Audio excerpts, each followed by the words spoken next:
नमस्कार दोस्तों, स्वागत है आप सभी का हमारे YouTube चैनल में। फ्रेंड्स, अगर आप भारत में किसी भी एग्ज़ाम की तैयारी कर रहे हैं और उसमें अगर जीके आधारित प्रश्न पूछे जाते हैं तो यह वीडियो बिल्कुल आपके लिए है। इसमें मैंने 10 बहुत सारे इंपॉर्टेंट क्वेश्चन को शामिल किया है। इससे आप लोग लगाइए और कमेंट बॉक्स में बताइए आपके कितने प्रश्न सही हो रहे हैं। पहला प्रश्न देख लीजिए। पहला प्रश्न है, सैंडल पीक कहाँ अवस्थित है? सैंडल पीक फ्रेंड्स एक चोटी का नाम है, पर्वतीय चोटी है, ध्यान रखिएगा। Option number a great Nicobar में, ऑप्शन नंबर बी उत्तरी अंडमान में, ऑप्शन नंबर सी मध्य अंडमान में, ऑप्शन नंबर डी दक्षिणी अंडमान में। इसका आंसर आप लोग जानते हैं तो कमेंट बॉक्स में जरूर लिखिए, नहीं जानते हैं तो जान लीजिए। इसका आंसर होगा ऑप्शन नंबर बी उत्तरी अंडमान में। बहुत ही इंपॉर्टेंट प्रश्न है, ध्यान में रखिएगा, पूछा गया प्रश्न है यह। आइए अगले प्रश्न की तरफ बढ़ते हैं। अगला प्रश्न है जीएसटी से संबंधित। जीएसटी यानी गुड्स एंड सर्विसेज टैक्स किस प्रकार का कर है, यानी किस प्रकार का टैक्स है? ऑप्शन नंबर ए अप्रत्यक्ष कर, ऑप्शन नंबर बी प्रत्यक्ष कर, ऑप्शन नंबर सी निगम कर, ऑप्शन नंबर डी कोई नहीं। तो आप लोग याद रखिएगा, जीएसटी जो है फ्रेंड वह अप्रत्यक्ष कर है, यानी इनडायरेक्ट टैक्स है। याद रखिएगा, बार बार पूछा जाता है, किसी से भी आप पूछ भी सकते हैं। अगला प्रश्न है, बहुत ही इंपॉर्टेंट है, याद रखिएगा। अगला प्रश्न है 3 नंबर प्रश्न कहता है, निम्न में से किसे प्रोटीन कारखाना कहा जाता है? प्रोटीन कारखाना। Option number A mitochondria, option number B chloroplast, option number C ribosome, option number D Golgi का है। इसका आंसर होगा friends option number C ribosome. Very very important, याद रखिएगा। और ऊर्जा का हाउस कहा जाता है माइटोकॉन्ड्रिया को, ध्यान में रखिएगा। ऊर्जा हाउस या विद्युत शक्ति गृह कहा जाता है इसको, याद रखिएगा। आइए अगले प्रश्न की तरफ बढ़ते हैं। अगला प्रश्न है हमारा 4 नंबर प्रश्न है, निम्नलिखित में से कौन संशोधित भूमिगत तना का एक उदाहरण है? भूमिगत तना है, ए में आलू, बी में गाजर, सी में शकरकंद, डी में शलजम। इसका आंसर होगा फ्रेंड्स ए आलू। याद रखिएगा, आलू की भी जड़ें होती हैं। आलू जो होता है उसकी जड़ें होती है, लेकिन जो आलू है वह तना है, संशोधित तना होता है, ध्यान में रखिएगा। वह जड़ें नहीं होता है। जिस आलू को हम लोग खाते हैं वह तना होता है, संशोधित तना। आइए 5 नंबर प्रश्न को देख लीजिए। 5 नंबर प्रश्न है, भारत में किस क्षेत्र में अत्यधिक असिंचित खेती की जाती है?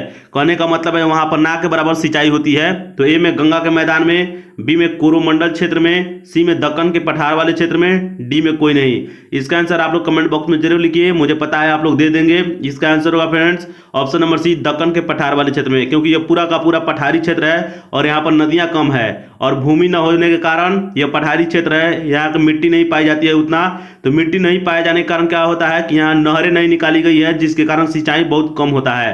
गंगा के मैदान में तो बहुत सारी नहरों का जाल है, नदियों का जाल है, तो वहां पर हो जाता है। कोरोमंडल के क्षेत्र में बहुत सारी नदियां हैं, नहरें हैं, तो उससे भी सिंचाई हो जाता है, याद रखिएगा। 6 नंबर प्रश्न की तरफ बढ़ते हैं। 6 नंबर प्रश्न बहुत ही इंपॉर्टेंट है, याद रखिएगा। 6 नंबर प्रश्न सिंधु घाटी सभ्यता से संबंधित है। 6 नंबर प्रश्न है फ्रेंड्स की सैंधव सभ्यता के प्रमुख स्थल रोपड़ किस नदी के किनारे स्थित है? Option number A Sindhu, option number B Ravi, option number C मादर और ऑप्शन नंबर डी सतलज। आप लोग इसका आंसर जानते हैं तो कमेंट बॉक्स में जरूर लिखिए, मैं बता देता हूं। इसका आंसर होगा friends option number D Sutlej. Sutlej नदी के किनारे सैंधव सभ्यता का प्रमुख स्थल रोपड़ अवस्थित है, याद रखिएगा। वीवीआई इंपॉर्टेंट प्रश्न है। आइए अगले प्रश्न की तरफ बढ़ते हैं। 7 नंबर प्रश्न बहुत ही इंपॉर्टेंट है। लंगर व्यवस्था आप सभी को पता होगी फ्रेंड्स, लंगर लगता है कि कहां पर? तो सिख धर्मावलंबी लोग जो हैं वे लंगर लगाते हैं। तो लंगर व्यवस्था को किस सिख गुरु ने अस्थाई बना दिया, यानी स्टेबल बना दिया कि अब सिख धर्म में अब लंगर लगेगा ही लगेगा?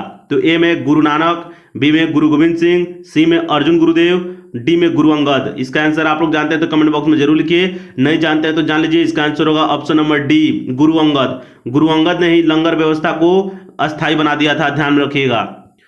अगला प्रश्न है 8 नंबर प्रश्न बहुत ही इंपॉर्टेंट है। पहली बार स्वराज शब्द का प्रयोग कब किया गया? आप सभी को पता होगा कि भारतीय आंदोलन चला था अंग्रेजों के विरुद्ध में, और अंग्रेजों के विरुद्ध में भारतीयों ने सर्वप्रथम स्वराज शब्द का प्रयोग कब किया? तो बी नंबर इसका आंसर होगा फ्रेंड्स 1906 ईस्वी में किया था, ध्यान रखिएगा। ऑप्शन ए नहीं होगा, ऑप्शन सी भी नहीं होगा और ऑप्शन डी भी नहीं होगा। ऑप्शन नंबर बी होगा इसका आंसर। 1906 ईस्वी में आपको हुआ था पहली बार स्वराज शब्द का इस्तेमाल किया गया था, जब कांग्रेस का अधिवेशन हो रहा था उसी के दौरान, याद रखिएगा। 9 नंबर प्रश्न को देख लीजिए। 9 नंबर प्रश्न बहुत ही इंपॉर्टेंट है। मंदसौर अभिलेख या मंदसौर प्रशस्ति के नाम से भी इसे जानते हैं। मंदसौर अभिलेख निम्न में से किस शासक से संबंधित है? ए में यशोवर्मन, बी में समुद्रगुप्त, सी में रुद्रदामन, डी में स्कंदगुप्त। इसका आंसर होगा फ्रेंड्स ए यशोवर्मन। याद रखिएगा ऑप्शन नंबर ए यशोवर्मन याद रखिएगा। समुद्रगुप्त की इनकी प्रयाग प्रशस्ति है, रुद्रदामन का जूनागढ़ अभिलेख है और स्कंदगुप्त का भीतरी स्तंभ लेख गाजीपुर में है। याद में रखिएगा। तो मंदसौर अभिलेख किनका है? तो यशोवर्मन का है। आइए 10 नंबर प्रश्न को देख लेते हैं। 10 नंबर अंतिम प्रश्न है। 10 नंबर प्रश्न क्या कहता है इसे देख लीजिए। तो 10 नंबर प्रश्न कहता है निम्नलिखित में से कौन मूल राशि नहीं है? आप सभी को पता होगा मूल राशि के बारे में मैंने बताया है। मूल राशियों की संख्या 7 है। तो इसमें से कौन मूल राशि नहीं है? ऑप्शन नंबर ए तापमान, ऑप्शन नंबर बी ज्योति तीव्रता, ऑप्शन नंबर सी द्रव्यमान, ऑप्शन नंबर डी आयतन। इसका आंसर होगा फ्रेंड्स ऑप्शन नंबर डी आयतन। ये तीनों के तीनों मूल राशि हैं, तापमान भी, ज्योति तीव्रता भी और द्रव्यमान भी, ये हैं आपको मूल राशि, जबकि आयतन नहीं है। आयतन मूल राशि को सहायता से बना है। तो आप सभी को पता होगा कि आयतन का जो फॉर्मूला होता है लंबाई गुने चौड़ाई गुने ऊंचाई, वह आयतन होता है। तो ये चीजें याद रखिएगा। तो इस तरीके से आयतन आप लोग याद रखिएगा। तो फ्रेंड्स ये प्रश्न आपको कैसा लगा कमेंट बॉक्स में जरूर लिखिए। फिर मिलेंगे अगले वीडियो में किसी नए टॉपिक के साथ। तब तक बने रहिए हमारे चैनल के साथ। नमस्कार, धन्यवाद।